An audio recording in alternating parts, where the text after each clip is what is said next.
श्री गणेशाय नमः. श्री सरस्वती नमः. श्री सद्गुरु रामचंद्राय नमः. श्री गुरुभ्यो नमः. भगवंत गरुडाला सांगू लागलेले आहेत की हे गरुडा, एखादी स्त्री जी आहे ती विटाळशी झाली तर त्यावेळेला तिनं सर्व जे कार्य आहेत ती वर्ज्य करावे. चौथ्या दिवशी स्नान केल्यानंतर मग ती स्त्री शुद्ध होते. पहिल्या दिवशी ती चांडाळीने असते, दुसऱ्या दिवशी घालिनी असते आणि तिसऱ्या दिवशी ती धोब्याच्या स्त्री समान असते. चौथ्या दिवशी मात्र शुद्ध असं स्नान केल्याच्या नंतर ती पवित्र होते असं शास्त्राचं वचन आहे. आणि चौथ्या दिवशी मात्र मग तिला स्पर्श करावा. जी विटाळची स्त्री आहे त्या विटाळच्या स्त्रीनं रजस्वलेनं पाणी जर आणलं तर ते रक्तासारखं असतं. त्या विटाळच्या स्त्रीनं केलेला स्वयंपाक म्हणजे मांस आणि त्याच्यामध्ये काही सुद्धा फरक नाही. आणि त्याच्यामुळं जर तिच्या हातचं अन्न खाल्लं, एक दिवसाचा धर्म त्याचा वाया गेला, नासला गेला. आणि म्हणून पहिल्या दिवशी, दुसऱ्या दिवशी आणि तिसऱ्या दिवशी अशा रजस्वाला स्त्रीला, विटाळशा स्त्रीला स्पर्श करू नये. आणि जे कोणी अशा 3 दिवसामध्ये स्पर्श करतात ते मेल्यानंतर त्यांची अवस्था प्रेत अवस्था होते. जिवंत असताना सुद्धा मेलेल्यामध्ये आणि त्यांच्यामध्ये काहीही फरक नाही. अनेक वर्ष त्यांना नरक प्राप्ती होते. आणि म्हणून चौथ्या दिवशीचं स्नान केल्यानंतर त्या विटाळच्या स्त्रीला स्पर्श करावा. मग तिला स्पर्श करण्यासाठी चौथ्या दिवशीचं स्नान झाल्यानंतर काहीही कुठलीही शंका नाही. म्हणून अशा रजस्वला स्त्रीनं एक वस्त्रानं राहावं. 3 दिवस जे आहे ते कमी प्रमाणामध्ये अल्प असा आहार करावा, भोजन थोडंसं करावं. गाय आणि अग्नी यांना 3 दिवसामध्ये स्पर्श करू नये. त्याच्यानंतर मात्र चौथ्या दिवशी स्नान झाल्यानंतर ती पवित्र होते. आणि म्हणून देवकार्य करण्यासाठी जे 3 दिवस आहेत ते मात्र सगळे वर्ज्य आहेत. चौथा दिवस झाल्याच्या नंतर मग काही अडचण नाही. चौथ्या दिवशीचं स्नान झाल्यानंतर ती पवित्र होते.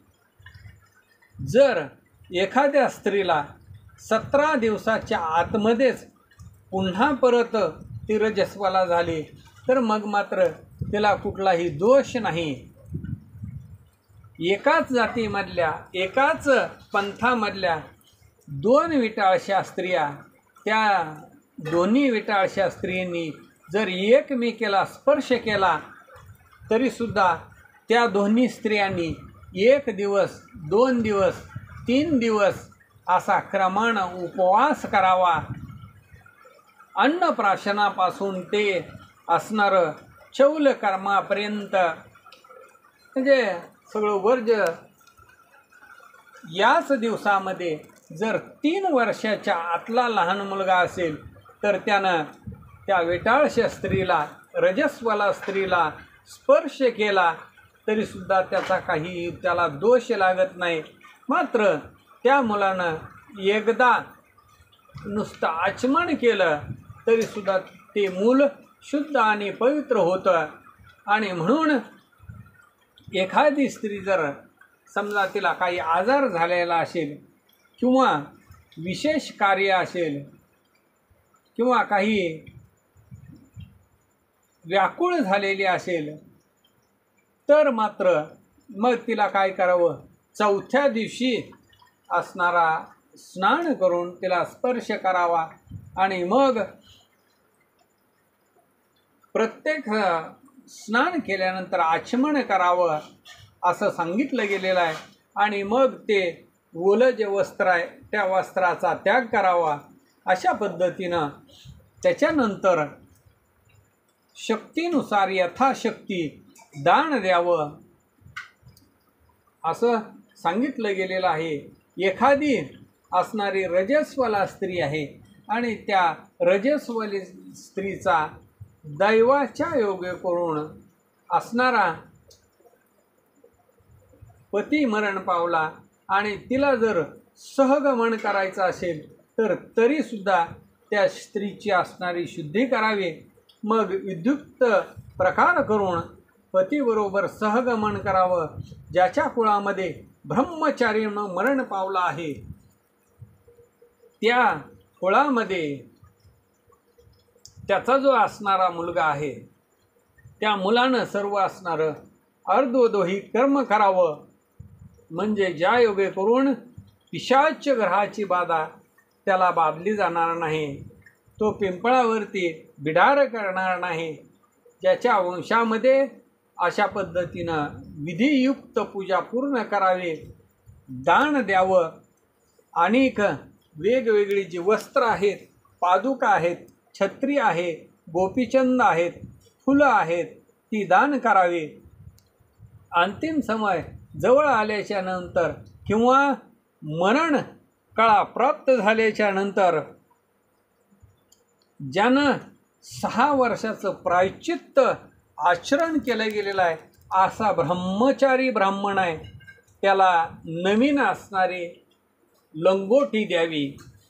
गृहस्थ, साधू, ब्रह्मचारी हे जर मिळाले तर अतिशय उत्तम. कृतयुगामध्ये, द्वापार युगामध्ये 10 असणाऱ्या पूजेचा, 10 जणांच्या पूजेचा नियम होता. तिथं द्वापार युगामध्ये, कृतयुगामध्ये प्रत्येकाला 10 मुलं असायची. कलियुगामध्ये मात्र 2 मुलं आहेत. मग तो स्वतःचा मुलगा असेल किंवा दत्तकाचा असेल तरी किंवा दैवयोगानं एखाद्याला मुलंच नसेल तरीसुद्धा त्याला स्वतःची असणारी जिवंत असतानाच स्वतःची क्रिया हे गरुडा करता येते. आणि तोच विधी मी तुला सांगतो असं भगवंत गरुडाला सांगू लागलेले आहेत. एखादा अपुत्र आहे किंवा कुपुत्र आहे, दुष्ट आहे किंवा चांगला आहे, तरीसुद्धा त्या पुत्राची आशा जर नसेल तर गया श्राद्धादिक आपल्या उद्धारासाठी जी कर्म आहेत ती कर्म माणसाला करता येतात. अगोदर आचार्यांना बोलावं, सर्व धर्म त्यांच्या मुखातून ऐकावे, मग क्रिया करण्यासाठी सूर्य जो आहे तो सूर्य उत्तरायणामध्ये असावा.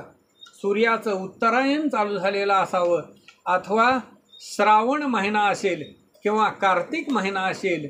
या श्रावण आणि कार्तिक महिन्यातला शुक्ल पक्ष असो किंवा कृष्ण पक्ष असो, द्वादशी आदी करून जे शुभ दिवस आहेत, शुभ लग्नाचा मुहूर्त पाहून, शुभ लग्न मुहूर्त पाहून जिथं ते श्राद्ध कर्म करायचं आहे तो देश अतिशय पवित्र असावा.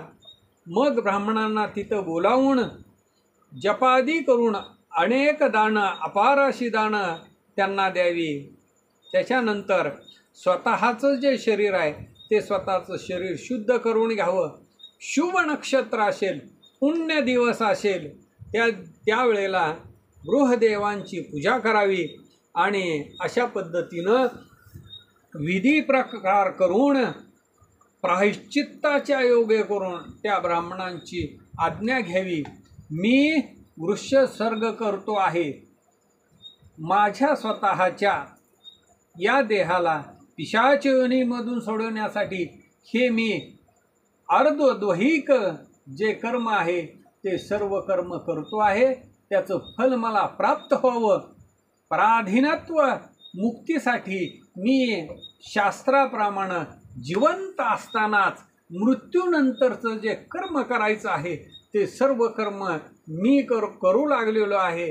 तरी माझं हे संपूर्ण कर्म विष्णू भगवंत पूर्ण करो असं ब्राह्मणांची प्रार्थना करावी. त्याच्यानंतर जो वळू आहे, वृषभ जो आहे त्याचं तो वृक्षोत्सर्ग करावा आणि त्यावेळेला असं म्हणावं की प्रत्यक्ष तू वृषरूपानं या वळूच्या रूपानं तुला ब्रह्मदेवाने पूर्वी निर्माण केलं आणि तुझ्याच असणाऱ्या सोडण्यामुळं माझा या भवसागरातून उद्धार होईल असं बोलून तो वृक्षोत्सर्ग करावा. त्याच्यानंतर पाण्यानं भरलेला कुंभ शुभ मंत्राच्या योग करून ब्राह्मणाकडून त्याचं अभिषिंचन करावं आणि हा विधी पूर्ण झाल्याच्या नंतर आपलंच स्वतःचं असणारं श्राद्ध करावं. स्वर्गाच्या मार्गामध्ये ज्याच्यामुळं सुख घडेल, अन्न आणि पाणी, दीपदान, त्याच्यानंतर चमड्याची चप्पल, अंथरून पांघरून गायी, पाण्याचा कुंभ अशी सर्व असणारी दानं द्यावी. तिळानं भरलेलं तांब्याचं पात्र, तुपानं भरलेलं काश्याचं पात्र आणि सोन्याचा कुंभ जो आहे त्याच्यामध्ये पाणी ठेवून किंवा तांब्याचं पत्र असावं, आपल्या स्वतःच्या हातानं ब्राह्मणांना द्यावं. 16 श्राद्ध पूर्ण करावी. त्याच्यानंतर मग सपिंडी करावी आणि ताम्र पात्र जे आहे त्याच्यामध्ये तांब्याच्या पात्रामध्ये भगवंताची अच्युताची पूजा करावी. त्याच्यानंतर 2 कुडवे कापूस जो आहे तो दान करावा. 16 उपचारानं पूजन करावं. मुक्तिदाता श्रीनारायण आहे आणि त्याच वेळेला मग काय करावं तर जो ऊस आहे त्या ऊसाची असणारी नाव करावी, ऊसापासून नाव करावी आणि त्या मोठ्या असलेल्या काश्याच्या पात्रामध्ये तूप घालून त्याच्यामध्ये ती नाव सोडून द्यावी. आणि त्याच्यानंतर काळी कपिला गाय जी सुलक्षणी आहे तीच गाय दान करावी. मनानं त्या नावेवरती चढावं आणि मग त्या श्रीहरी भगवंताची पूजा करावी. काश्याचं पात्र म्हणजेच हा भवरूपी संसार सागर आहे आणि विषय वासना म्हणजेच ते तूप आहे. ही नौका विष्णूची भक्ती आहे आणि त्याच्यामुळं विष्णू भगवंत वैकुंठामध्ये आणि त्यांचं चिंतन करत असताना त्यांना मंत्रासहित नमस्कार करावा. मी भवसागरामध्ये निमग्न झालो आहे, पाप लाटांनी दुःख पावलो आहे, धर्मपंथानं हीन झालेलो आहे. जनार्दनाच्या समयी हीच नौका माझ्या मनाला तारून नेवो असं हृदयामध्ये चिंतन करावं आणि मग महान अशी दानं करावी. ब्राह्मणासाठी भोजन द्यावं, जेवण द्यावं आणि मग दक्षिणा देऊन त्यांचं मन प्रसन्न करावं. दान देऊन ब्राह्मणांना संतुष्ट करावं. मग देवाचं ते विसर्जन आणि नित्य कर्म जे आहे स्नान संध्याजी ते स्नान संध्या कर्म आचरण करावं. फलाची आशा धरून तिथून पुढं कोणतंही काम करू नये. हे ज्ञात्याच्या संबंधामध्ये पडू नये. कोणतंही शुभ कार्य असेल त्या शुभ कार्याचा विधी करू नये. मग तो जवळचा असेल किंवा परक्याचा असेल. नेहमी खरे बोलावे. जमिनीवरती नैष्टिक ब्रह्मचर्य धारण करून जमिनीवरती शयन करावे. दुसऱ्याचा स्वयंपाक, दुसऱ्याची पंगत, दुसऱ्याचं अन्न हे सगळं वर्ज्य करावं. परनिंदा करू नये. त्याच्यानंतर कुणाचाही द्वेष करू नये आणि म्हणून लाज वर्ज्य करून भगवंताच्या नामाचं स्मरण करावं आणि पुराण श्रवण करावं. वेदाचा अभ्यास करावा. भूमी प्रदक्षिणा करावी. पंचाग्नी सेवन करावे. हिवाळ्याच्या काळामध्ये जल सेवन करावं. अशा पद्धतीनं थंडीच्या वेळेला जल सेवन करावं अशा पद्धतीनं तप आचरण करावं. शरीर सामर्थ्य नसलं तरीसुद्धा, कठीण आपदा आली तरीसुद्धा मरणकालापर्यंत भगवंताचं नाव कधी सोडू नये. ज्याच्या योगे करून मोक्षाची प्राप्ती होईल.